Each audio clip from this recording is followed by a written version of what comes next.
Welcome, everyone. In this webinar, I'm going to talk about the phenomenon of residents who are fearful of retaliation from staff or managers when they consider voicing care concerns, right violations, and making mistreatment complaints. But specifically, I'm going to talk about the role of administrators in reducing that fear in long-term care homes. Um, so I'm just going to minimize that. Okay. So before I start, I want to thank Mairead Painter, the Connecticut State Long-Term Care Ombudsman, for funding the larger project, which I'm going to mention in a minute, that this presentation is based on. And all those state long-term care ombudsmen who agreed to have their long-term care ombudsman programs participate in the project, and those 50 ombudsmen from 32 states that I interviewed recently, as well as others, Amity, who provided extensive feedback on the interview guides, and Julie Robinson, Anthony Chicotel, again, Mairead Painter, and Daniel Beam, her colleague, for their input on their interview guides and the support of this project, as well as Laura Smetanka for ongoing advice and support of this project. So again, this presentation is focusing on one aspect of this large report based on a quality improvement project that I did that was funded by the Connecticut Long-Term Care Ombudsman Program under Mairead Painter leadership. And the report focuses on ombudsman strategies and barriers in addressing residents' fear of retaliation in long-term care home. I just wanted you to have a direct link to the report if this is of interest to you. So the data collection was comprised of 35 semi-structured interviews. They were Zoom recorded. Again, 50 ombudsmen, 32 states. And you can see that the interviews were quite long and the time period during which they were held. So I'm going to start by talking about characteristics of care homes that ombudsmen believed residents have low fear of retaliation from staff and managers when they want to voice care concerns. So one ombudsman said, the administration, how they run the building, I personally feel like that's the biggest thing. If they care, if they're on top of things. Another said, it goes back to strong leadership from the top down. Another said, it starts from the top. The culture is from the top down. Another, it starts at the top with administration. Everything runs downhill. It's a culture that starts from the top and you feel it when you walk in. And related to that, some of you may not be aware of what is called the warmth survey. We can do all kinds of measurements of quality of care, but at the end of the day, when you walk into the building, when you walk into the care home on the floor, there's a certain vibe. You feel a certain thing about the warmth in the setting, right? And so the warmth survey was developed based on the principles of the Eden Alternative. And there are three versions where residents, families, employees reflect upon their perception of the culture in the building, the respect, the relationships, the support that they receive, and the quality of care.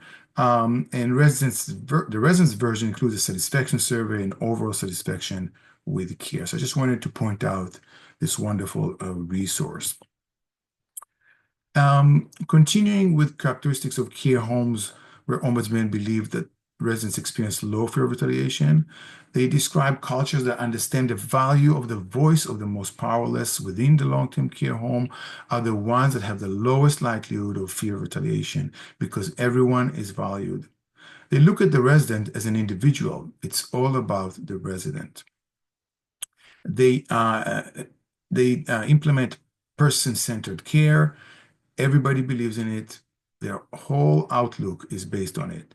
The residents are valued and staff members are supported. And I think there's actually better terms than person-centered care, and it's actually person-directed care because in person-centered care is often what professionals, researchers, policymakers think what's good for the resident.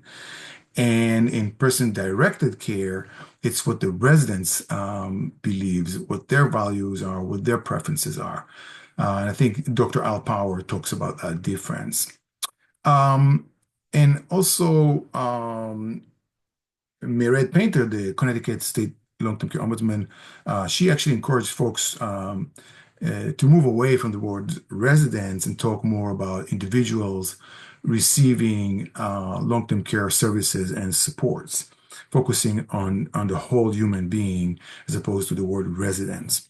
Um, so other ombudsmen said that these care homes choose staff that are passionate about this work, who come to healthcare to love and serve people.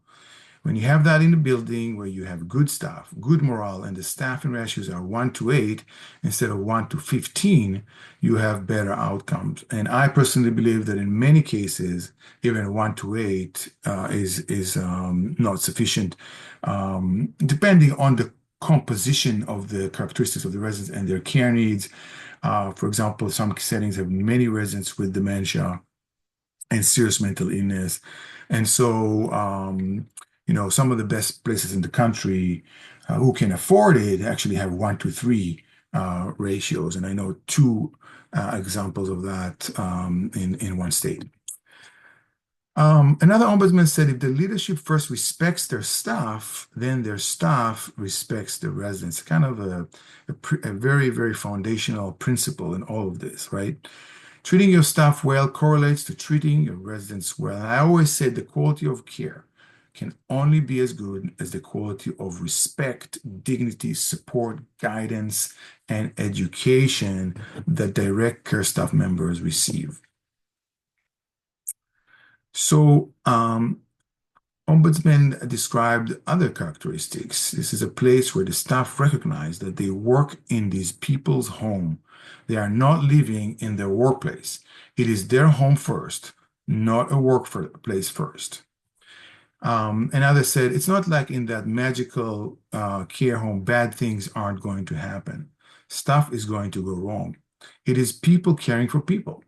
It is all about how you respond to that.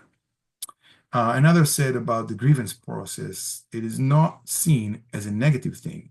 It is seen as, oh, how can I make things better? They're like, oh, we're human. People make mistakes. What can we do to make it better?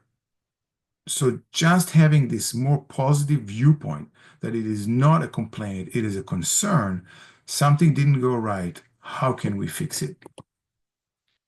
And one excellent ombudsman with over a decade of experience in the role said, it goes back to a leadership structure that has a sense of understanding the value of the feedback loop on their performance standards.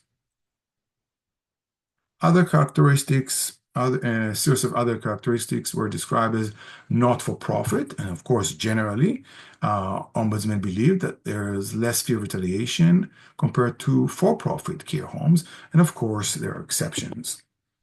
They talked about small care homes, small-scale care homes, low number of residents, a home-like setting, adequate staffing ratios at all times, all shifts, including weekends and holidays. You come in the evenings and, you see much lower staffing levels and less presence of qualified and experienced managers, etc. The importance of consistent staffing, also described as dedicated staffing, same people caring for the same residents over time to really give meaning to the term relationship-based care, which is the foundation for person-directed care. And the care home needs to be agency-free. One ombudsman said, I think it will make a huge difference in their quality of care. It has to be a positive peer culture where the sense is that we're all in this together. Everybody helps and support each other, not saying it's not my job, etc., and we're all equal. hiring people with a built-in compassion and supporting them to be successful in this hard job.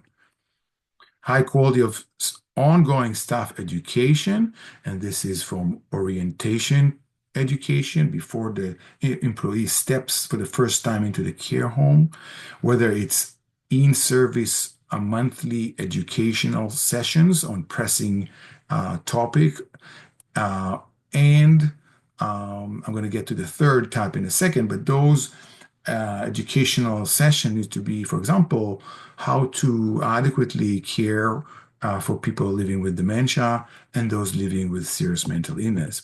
And the third piece of the education is what's called experiential learning, or what Nancy Hagen from Minnesota, Elder Voice Advocates, uh, describes as supportive guidance from managers and educating residents about their rights and empowering them to speak up about care concerns, and not only informing residents about their rights, but actually demonstrating to them how their rights can be realized.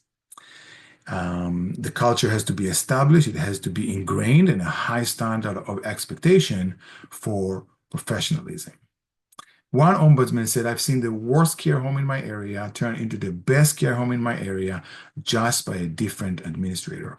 And here's a real story that happened in one nursing home. Two administrators shared their role.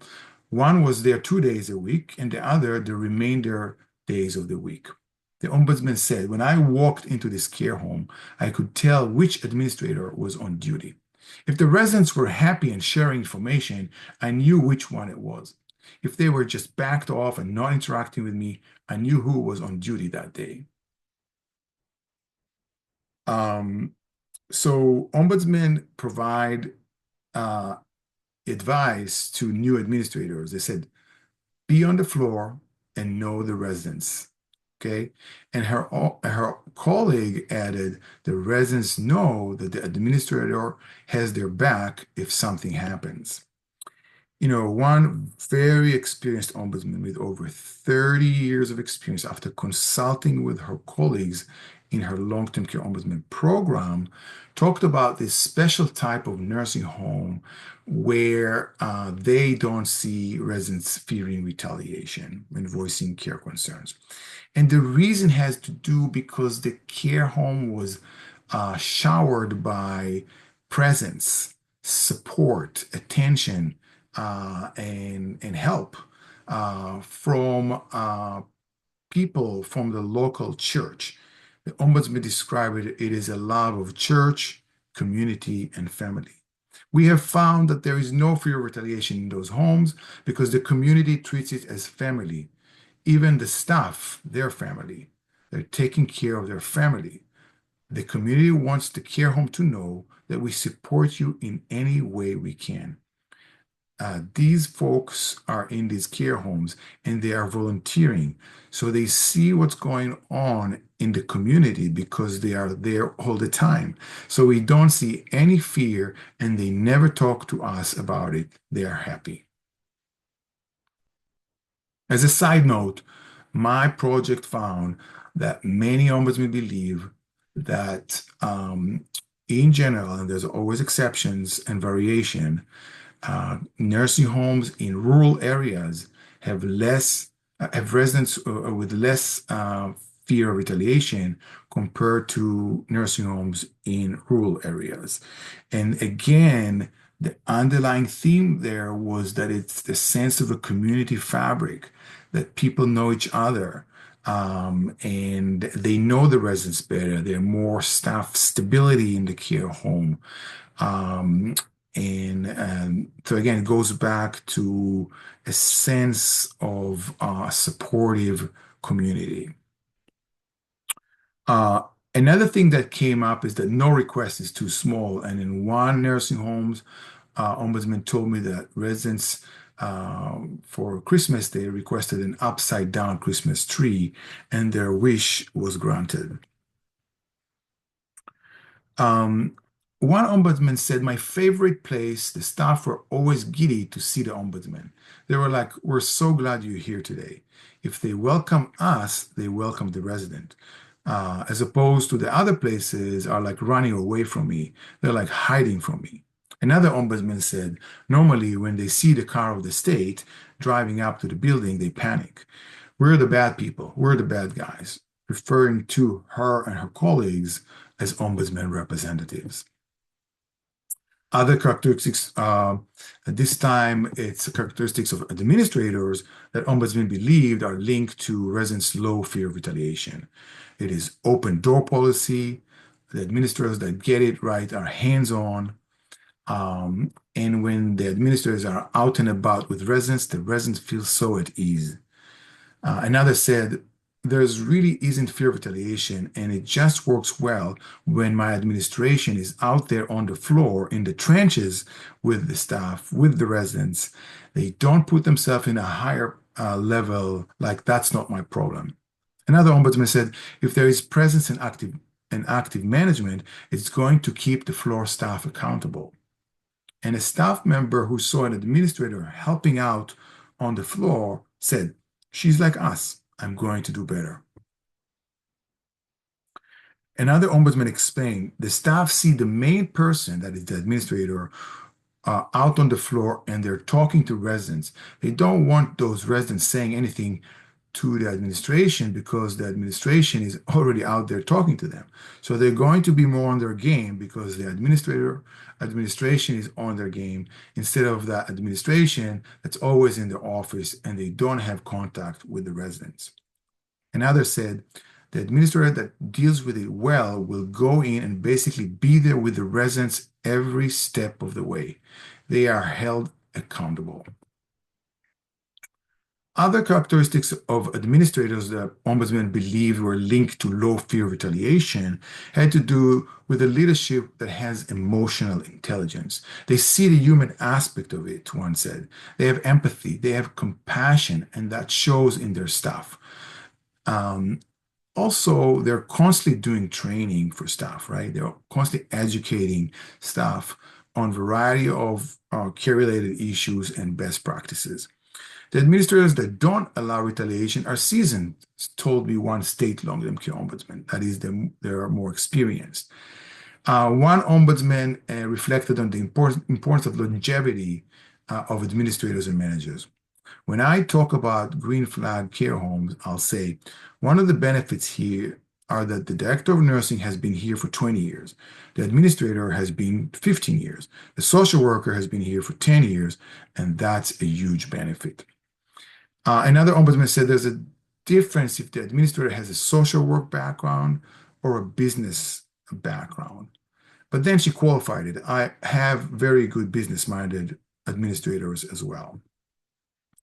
So this is moving on to the flip side of this role of administrators, where ombudsmen describe characteristics of administrators of care home where residents experience higher levels of fear of retaliation. And again, it goes back to the same theme. It all starts from the top. So one ombudsman asked a resident, where is your administrator? And the resident said, I don't even know who that is. In one nursing home in Florida, 15 residents fear retaliation when voicing care concerns. They said they make you pay. They get back at you. They sweep things under the rug. There's no point reporting and don't write down our names. Referring to staff they said were mean to them, one of the residents said, can't say their names, don't want to pay the price. And the administrator, who became informed about it, said, I'm surprised that this is the culture. I'm not aware that residents are afraid of voicing concerns. My door is always open. And, one can, it kind of invites the notion whereby, 15 of the residents are fearful of retaliation and you don't know about it. Well, that's a red flag. Other characteristics, again, it's this, what was characterized as the administrators that use the 30,000 feet approach. They're out of touch. They're not at the ground level. They're not tuned to who the residents are and what their needs are. They're hiding behind closed doors. One ombudsman described them as untouchables. Some of them may even instill a culture that fosters fear of retaliation. As one ombudsman said, they are the one often that are retaliating. They may be in denial. They may become defensive. They may be blaming residents. The residents are the problem.